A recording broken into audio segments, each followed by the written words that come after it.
Дозволете фактор среќа и денеска да биде дел од вашето релаксирано саботно попладне, за да слушнете уште една убава, мотивирачка и успешна животна приказна, во која факторот среќа го одиграл своето, но уште поголема улога имала истрајноста, посветеноста, дисциплината и огромниот талент на мојата денешна гостинка.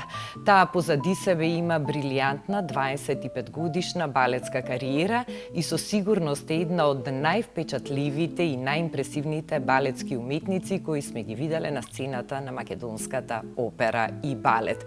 А покрај незината вродена грациозност, покрај техничката совршеност на незиниот балетски израз, кој се незин заштитен знак, подеднакво ја краси и незината непосредност, спонтаност и срдечност. Моја и ваша денешна гостинка во Фактор среќа е прима балерината Марија Кичевска-Шокаровска. Марија, добре ни дојде, ти благодарам што ја прифати поканата и што донесе Фактор среќа во нашево студио со своето присуство. Благодарам многу за поканата. Прекрасно е да имаме во студиото уметник и човек кој што на вистина вложил многу енергија, многу посветеност, многу труд во кариера, долга четврт век. Ќе проговориме за сите убави, но и тешки моменти за изминативе 25 години. Но најпрво да започнеме од твојата љубов и страст кон балетот, која што знам дека поттекнува уште од најрана возраст. Како всушност посака да станеш балерина? Вака, сигурно го кажувам истото. Прв пат балерина видов на телевизија и тој момент никогаш нема да го заборавам во мојот живот. Тој момент како стидам како мало девојче, може имав 7 или 8 години, значи се фасцинирав и од тој момент јас тоа не го извадив од мојата желба, мојата глава. Ги молев моите родители да ме запишат на балет и кога успеав во тоа, таму наставничката во пионерскиот дом Карпуш им кажа дека носам голем талент во мене и да ме префрлат во нашата професионална школа Илија Николовски Луј, каде што подоцна они ме запиша и од тој момент кога стапна во тоа школа, кажав мене никој овде не може да ме тргне. Тој детски сон да се биде балерина, веројатно е момент кој што го доживуваат многу девојчиња, но едно е тој прв печаток кога ќе видиме нежна, елегантна, грациозна балерина на сцената. Наспроти тоа, во реалноста, тоа е една многу тешка професија која бара многу тренинзи, дисциплина, откажување, физички напор. Како со сето тоа низ годините се носеше? Точно така. Тоа и моите родители тогаш го разбира како една детска желба на девојче која најверојатно сите и во малото сакавме да се запишеме, но кај мене беше малце поразлично. Јас додека ги убедам дека тоа е патот што нели сакам да го одам во животот, го потврдија сите мои професори, сите мои наставници дека јас сум на правото место и дека мојата желба не е само желба, него дека јас носам во себе талент да бидам прва балерина и да ме поддржуваат нели во тоа. Точно, секое мало девојче сонува за тоа, но верувајте, кога ќе почнете со тоа школство и со балетот, тој постепено влегува под вашата кожа. Така да сите тие препреки, цел тој напор, нели како дете, да одете од една школа, ве носат во друга школа, времето ваше е лимитирано уште на 10 годишна возраст, да не можете да си играте толку со другарчињата, значи правите една жртва, но таа жртва ја правите со љубов и не приметувате дека вие всушност правите жртва. Така се зголемува ľубовта, се раѓа таа дисциплина и верувајте, затоа што не сте сами, тоа сме повеќе девојчиња, сите поминуваме низ тоа заедно и некако се ствара... се храбрите една со друга. И се храбриме и станува дел од вашиот живот, од кој, уште како мало дете, вие не можете да си го замислите секојдневието без тоа. Ти имаше можност и многу млада да видиш, да искусиш како всушност се развива балетот и на други сцени. Уште за време на твоето средношколско школување имаше можност да отидеш во Париз, ако не грешам. Да. Па подоцна, нели, Германија, Австрија, и тоа сигурно е еден многу значаен фактор во твоето профилирање и градење како Да, секако. На 16 години влегов во школата на Париската опера, останав таму неколку месеци, 4 мислам, и видов еден друг свет. Таму е све многу построго, многу поорганизирано, но сепак ние имавме тогаш едно одлично школа во која се учеше руска школа, ние имавме руска база. Дали е тоа најтешката? Па не би рекла најтешката, они се различни, све е тешко. На свој начин е различно, се разликуваат по мали нијанси, но тоа е базата.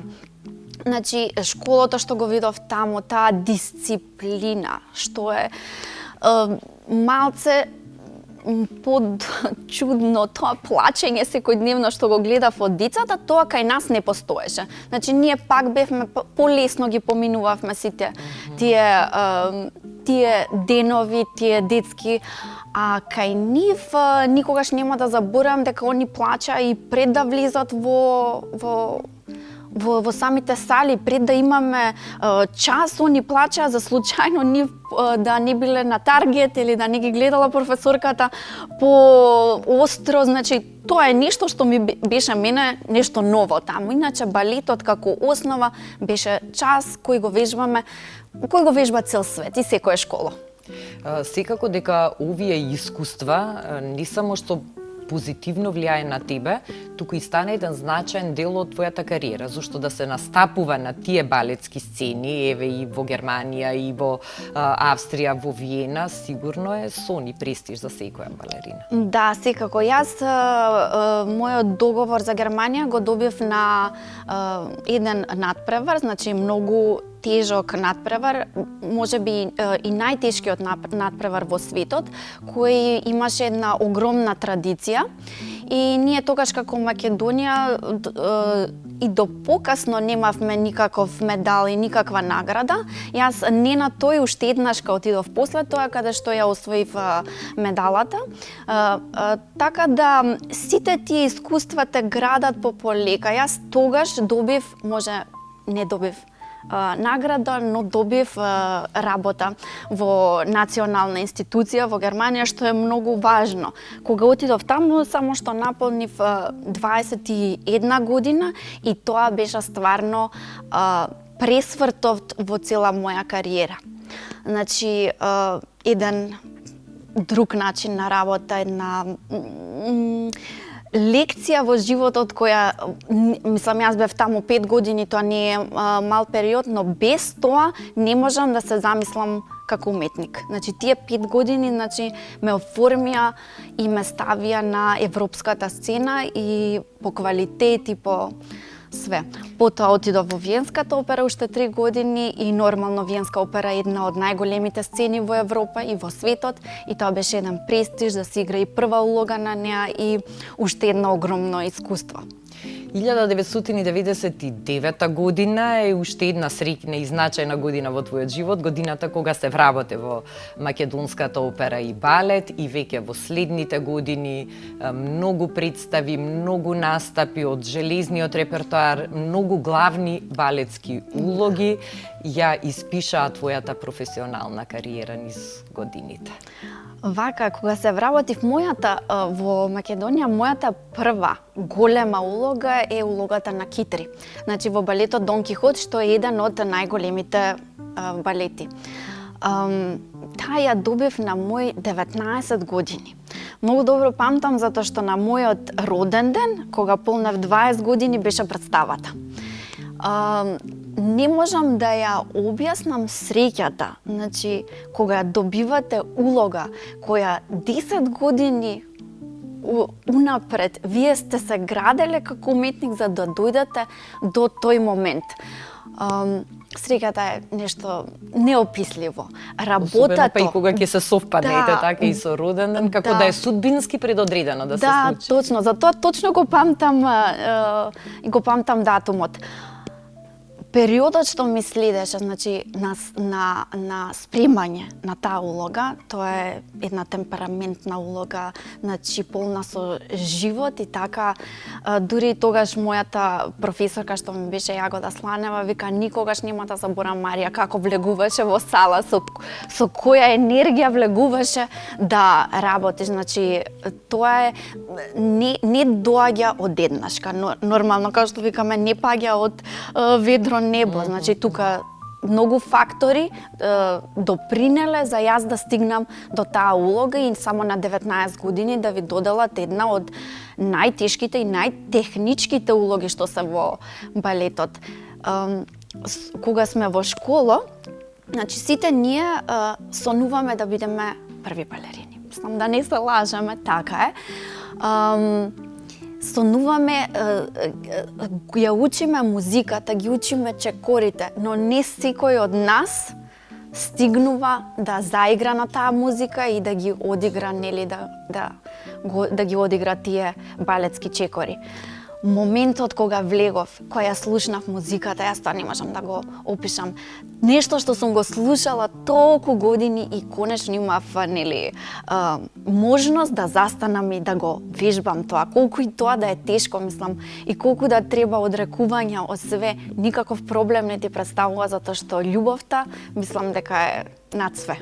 Спомна дека многу фактори се важни за да се стаса и да се успее на тој пат, а сигурно дека еден од тие фактори покрај дисциплината, трудот, талентот, посветеноста, пожртвуваноста, секако и факторот среќа. Имаш ли чувство дека и тој фактор те следи низ твојот живот и низ твојата професионална кариера во изминатите? Апсолутно, многу пати ќе кажам дека имав голема среќа во животот да поминам сите тие сцени, сите тие улоги, све тоа на еден мирен начин, со не многу големи повреди, со нели све тоа што иде со со физичкиот напор. Така да многу пати ќе кажам дека среќата некако ме прати во животот и низ целата кариера, но нема да кажам, на пример, кога ќе завршам успешна представа, да кажам беше тоа среќа. Тоа не е среќа. Тоа е тоа е многу труд позади тоа, но севкупно да и многу важно и се осеќам многу среќна за девојче како што бев на 8 години, која помислила дека балетот е тоа што треба да го правам во животот. Значи за мене никогаш немало план Б, опција некоја резервна. Значи, во мојата глава никогаш не поминало ништо освен балетот. И точно за тоа да имам талент, да имам физички способности, мислам дека исто така една голема среќа, мислам, како дете, јас не сум била свесна за све тоа, но сега од една дистанца која го гледам све тоа, да, сум имала среќа дека желбата моја била точно на тоа место каде што мојот талент бил. Дали некогаш си ја пробала среќата низ игри на среќа? Лото, бинго, грепки? Па, грепки да, имам пробано, немам нешто многу добиено. Може да одам да си ја сменам за истата грепка, но тоа било неколку пати само во животот. Ајде сега да направиме мала пауза од разговорот и да видиме што ќе изгребеш денес во фактор среќа од урбан стил грепките на нашата државна лотарија. Благодарам. Еве, имаш тука едно гребалче, да видиме дали можеби разговорот ќе го зачиниме и со некоја парична добивка или кој да знае, можеби и еко скутер, која што е една од добивките. Марија, повели. Фала.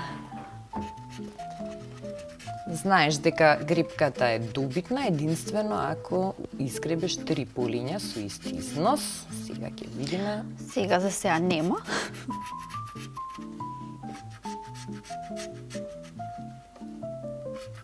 Третото поле, како се, односно последниот ред со 3 полиња, ќе го каже последниот збор.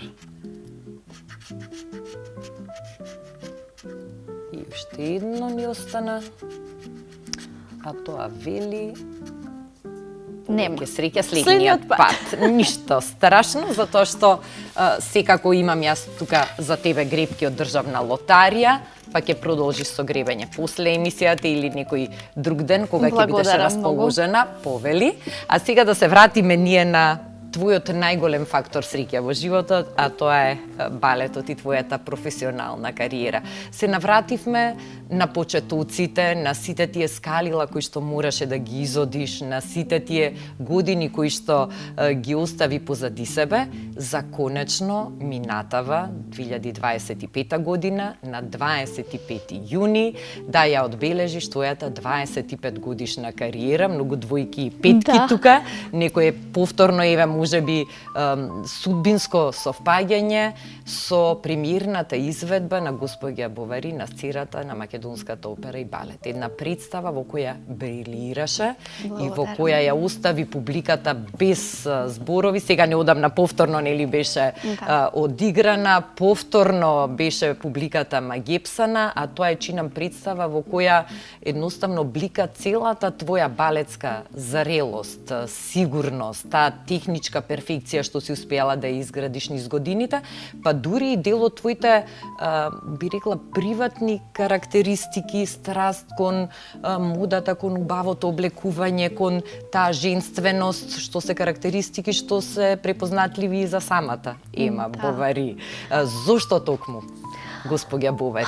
Вака, тоа не беше воопште лесен избор. Значи, мислам дека неколку години се мислев што да биде мојот јубилеј, затоа што сепак во животот тоа е само еднашка.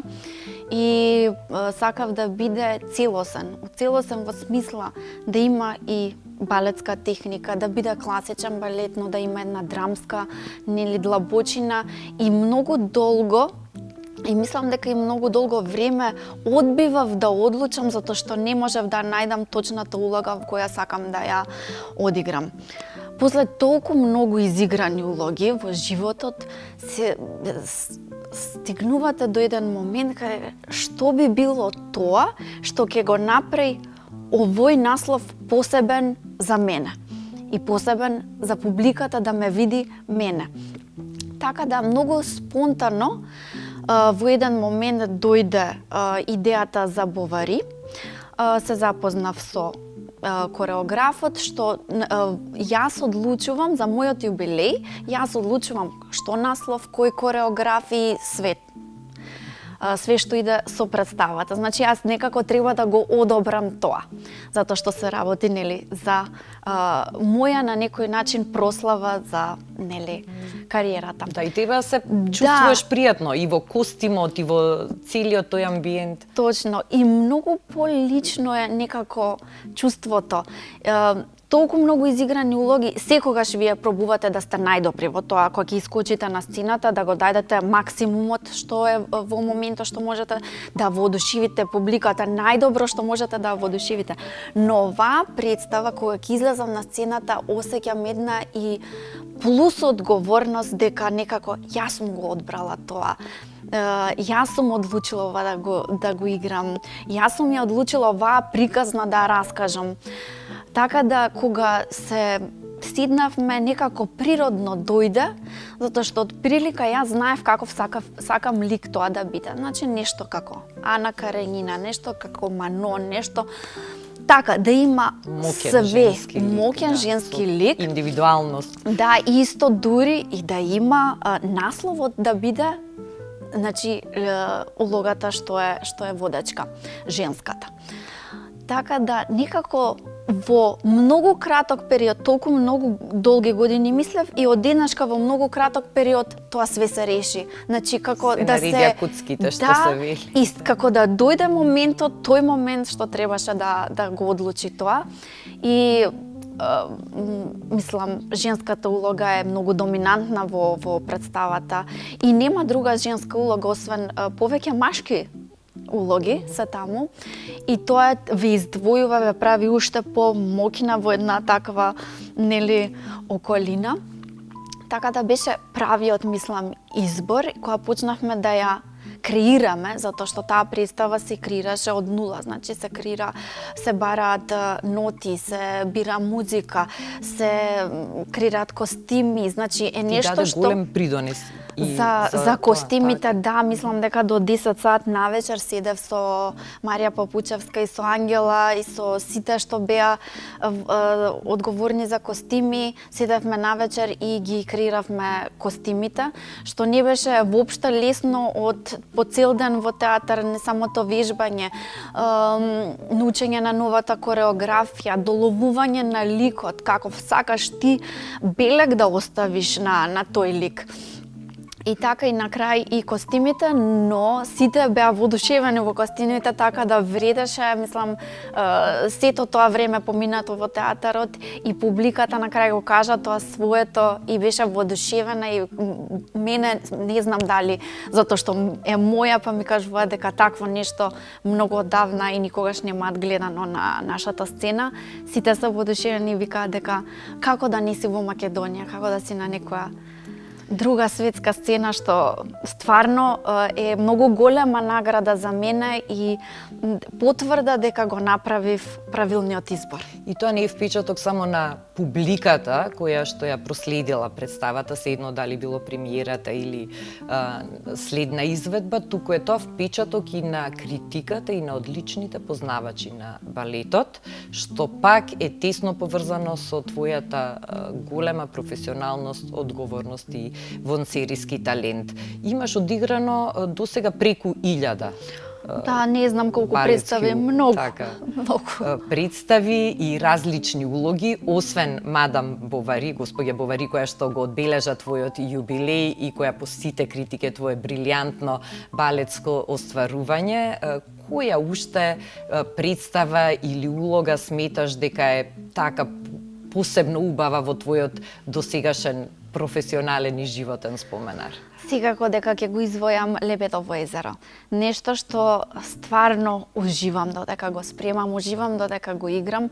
Црниот лебед е мој фах.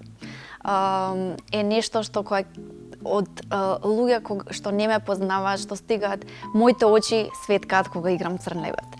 Така да мислам дека Лебедово е дефинитивно, еве вака, кога ќе погледнам наназад, мојата омилена представа. Мислам дека во различен период од кариерата, мислам дека во еден по-ран би кажала дека тоа би било Дон Кихот. Но еве покасно кажувам дека сепак Лебедово езеро има една уметничка нота во представата, музиката е, мислам, совршенство и представа во која можете да изиграте две комплетно различни улоги. И тоа е многу интересно за еден уметник кој во едниот чин ќе излезе да игра една улога, а во другиот чин ќе излезе нешто сосема спротивно да игра. Да, и да на момент трансформација за многу кратко време. Да, за многу кратко време и некогаш не знаат луѓето дали е истата балерина, што е многу голем успех за мене.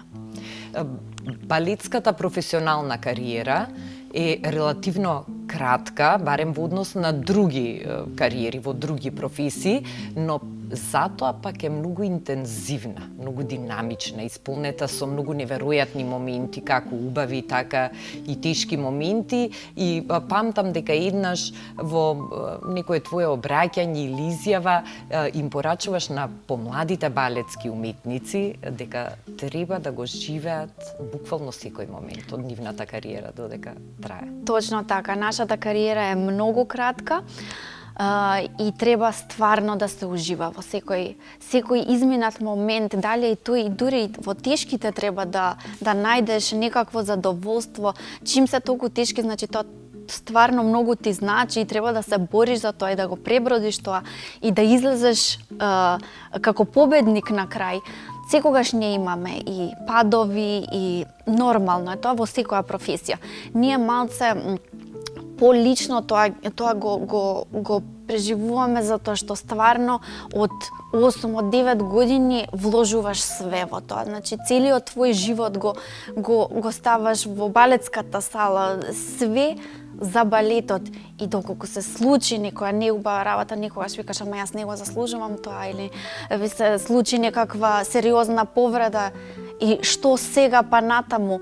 Али тоа, верувајте, секој уметник во балетот го поминува, што нели си ја сака сериозно професијата и сериозно се залага за неа.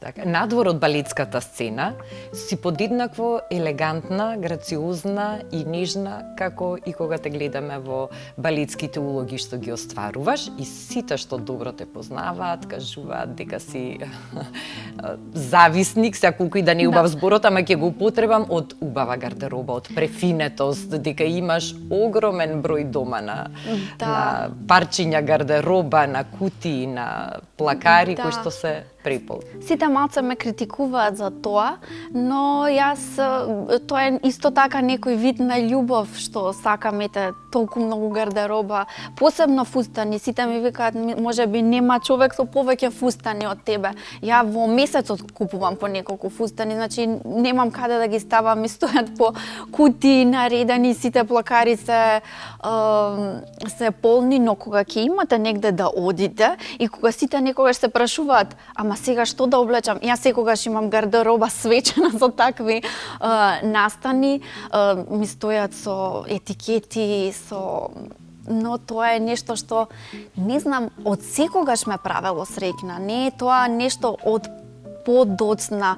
Да, и може би не е поврзано со кариерата, колку што е со самиот карактер и природа. Так. Да, јас кога, еве сега ќе спомнам, во градинка, значи сум била многу малечка, и секогаш кога ме земаа моите и ме прашуваа, Марија, што јадеше? Јас никогаш не знаев што сум јадела. Ја никогаш не знаев што имало за ручек, али точно знаев кој со што ја облече. Каков кармин имала наставничката. Тања какво фустанче носела, и секогаш ми река, не Марија, не, кажи што јадеше? Грашок да не јадеше? Јас ка кажам, да, грашок јадев. После, ама чекај, мамо, да ти кажам. Знаеш ли какви сега шноли носеше тоа девојче? Ми каже, Марија, ама да не јадеше гравче. Гравче беше, значи тотално храната е нешто што не ме интересирало, и тоа е нешто што не е подоцна дојдено, значи таа, да речам, обсесија со облекајте, да имам толку многу, да него е некој вид на љубов, што ете толку нарачи, па сега како што не е лесно со нарачките, леле, тоа е страшно, па сите идат кај мајка ми, па само ме молите, молам, престани, секој ден само нарачки стигат, ама тоа е таа, не знам, љубов кон убавите нешто. Што уште, освен балетот и убавите фустани и гардероба, те прави среќна во секојдневието? Во секојдневието, па вака, мојата фамилија, нормално, но морам да го издвојам моето кутре. Значи, моето кутре го имам 4 години и тоа е првото мое милениче. Никој не веруваше дека јас можам да се грижам за нешто. Јас цел живот сум толку фокусирана на балетот, што сите ми кажам, тоа кутре ќе биде оставено, ќе биде заборавено. Кутрето мое е приоритет, дури и кога го добивам, ова и повеќе од балетот мој. Така да нешто што ме прави многу среќна е моето куќанце, кое, мислам, никогаш не можев да замислам, и толку ги засакав животните. Значи, таква една љубов кај мене се роди нова. Значи, секојдневно гледам кудриња како ги спасуваат, мачиња. Тоа е една таква среќа, и тоа е среќа што не е директно поврзана со мене, али е фактор среќа која вие од мало суштество. Да, ја чувствувате толку многу силно, па некогаш и со солзи, и со све, мислам, и така нешто што ме прави апсолутно среќна е моето кутре, што секој ден ме чека. Мајка ми секој ден ми го чува. Благодарам до неа. Да, овој одговор сум го добивала и од други гости, дека навистина нивниот миленик им е важен фактор среќа и една посебна позитивна енергија во нивниот живот и во нивниот дом. Пред нас е една нова година, ти си веќе зачекорена во полна фаза на зрелост, како балетски, така и како личност. Сметам дека за една жена, за една девојка си во најубавите своји години, кои се оние работи кои што би сакала да се случат, да ти се остварат во оваа година, дали може би има уште некои балетски остварувања за кои што сонуваш, кои што ги посакуваш, или веќе сето она што си го сакала е остварено, па може сега така комотно и лабаво да уживаш во тоа што си го носи животот. Па вака, остана две улоги кои не ги изиграв во мојата кариера, тоа се Роме Јулија и Бајадера. Дали ќе ги изиграм, не знам, затоа што и желбата и емоцијата веќе малце се прифрла, како што кажавте, покомотно. Ја уште го играм железниот репертоар, за еден месец на 27 февруари имам Жизела, што е една од најтешките класични улоги. Следната сезона ќе ја почнеме може ноември, не септември, ама ноември, ќе биде премиерата на Роме и Јулија. Можда ќе се остварите уште една така неостварена улога, но сега влегувам исто така по полека и во работа со нови таленти.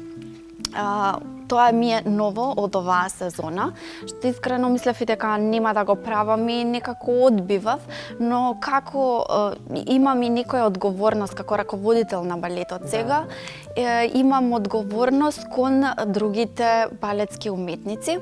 Имаме многу талентирана девојка, Наташа Трендафилова, која сакам да ја пренесам и да ја помогнам да побрзо стане, да дојде до звањето првенец, да побрзо ги изигра главните улоги и да ја помогнам да ние викаме да се ојачаш, да нели да дојде до правиот квалитет до кој треба да дојде, затоа што она има све што треба да има еден првенец. Така да напоредно на моите проби и раководењето, моментално и тоа го правам, и спремам нови, млади, талентирани играчи кои поминувам со сати во сала, да ги спремам и да имаме нов кадар и добар кадар со кој ќе можеме да се гордееме. Мислам дека е прекрасно тоа што имаш на кого да го со кого да го споделиш тоа твое акумулирано знаење, искуство и сите тие нешта кои што се дел од твојата извонредна кариера. Јас ке ти посакам да се остварат сите твои планови и како уметнички раководител на балетот, и како балерина, и како личност, да те гледаме уште долго на сцената во најубавото светло и на местото каде што навистина припаѓаш и си родена за таму. Мене ми беше исклучително пријатно да го поминам овој половина час со тебе, а сосема сум сигурна дека и нашите гледачи уживаат што те гледаат на малите. Благодарам многу за убавите зборови и јас уживав. Ми беше чест и задоволство, Марија, а ние тука ќе мора да се збогуваме со вас секако, посакувајќи ви да имате пријатна вечер, да имате убав викенд, да верувате во среќата, затоа што, како што велат од државна лотарија, таа секогаш ние под прстите. Довидување до следниот Фактор среќа.